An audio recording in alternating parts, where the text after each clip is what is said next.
In the faint glow of the kitchen, her voice cut through the quiet, sharp, unwavering, like the edge of a freshly honed blade. I'm through with you. You're a worthless husband. I want a divorce. Her words struck like a gavel in a courtroom. Final, cold, and absolute. I didn't argue. Didn't ask why. Didn't plead. My eyes moved from her rigid expression to the suitcase by the door, neatly packed. A silent flag of surrender. I said one word. All right. She paused, surprised. She had expected tears, maybe begging, a desperate attempt to hold on to her. She wanted to see me fall apart, but I didn't give her the satisfaction. I stood still, unmoved, as she walked out. In her hand, she carried my favorite mug, the chipped one with the soft silver glaze. Outside, a sleek, rented Mercedes idled in the driveway. Behind the wheel was a boy pretending to be a man, barely in his 20s, all sharp cheekbones and designer knockoff confidence. His watch flashed like fool's gold. He smiled too easily, too proud.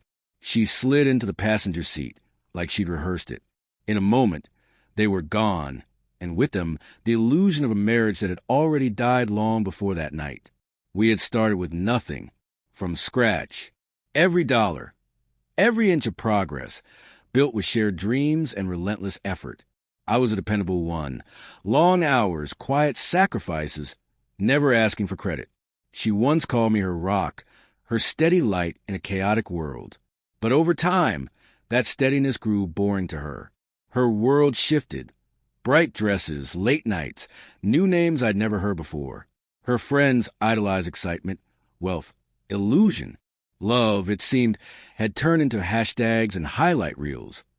Vacations in Santorini, glittering necklaces, not utility bills or quiet Tuesday dinners.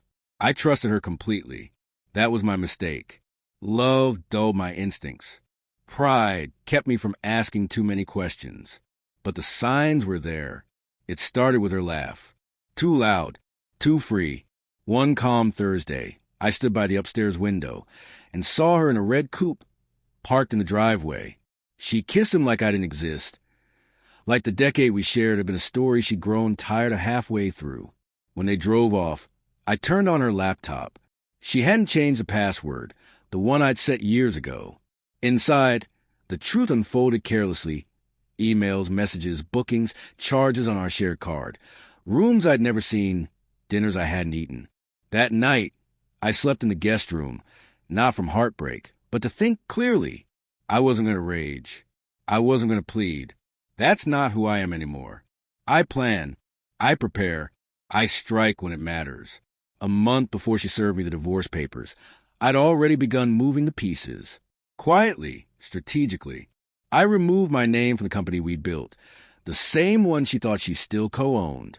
Months before, I'd floated the idea of a restructure, just a smart business move.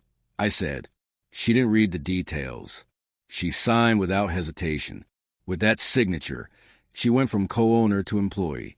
Then I opened a new account and transferred every cent that was legally mine. Shut down our joint accounts. Canceled her access to every card, every policy.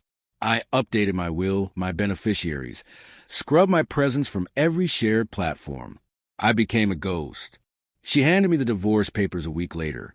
Lips painted bold, eyes gleaming with imagined victory. I'm living with a real man now, she mocked. You'll fall apart without me. I just smiled. That night, I sent her one email. Revisit the business contract. 20 minutes later, her first call came. I let it ring. Days later, she burst into the office, makeup streaked, voice cracking. You took everything. I leaned back in my chair. Calm. No, I said, I took what was mine. Her new lover was there too, all swagger and confidence, until the truth unraveled. He hadn't known she'd taken out a loan in his name, used documents she'd found on our old shared drive. She thought she was clever. I just made sure her trail was traceable. No need for police. He left her that night. She tried to claim alimony next. Said I'd ruined her life. The judge didn't buy it. Her spending habits, the proof of her affair, the dates and receipts, all of it was laid bare. She broke down in court, tears streaming, whispering, I planned it all. The judge called it calculated foresight. I call it justice. Now, she lives in a small one-room apartment. 2 jobs. No friends.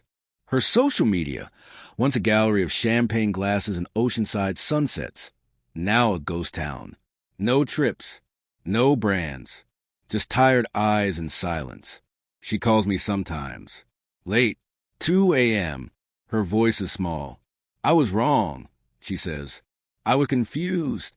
You're still my husband in my heart.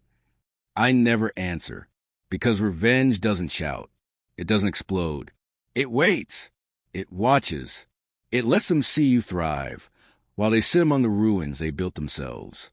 She called me worthless, expected me to crumble, but I'm still standing, and she's choking on the dust of her own destruction.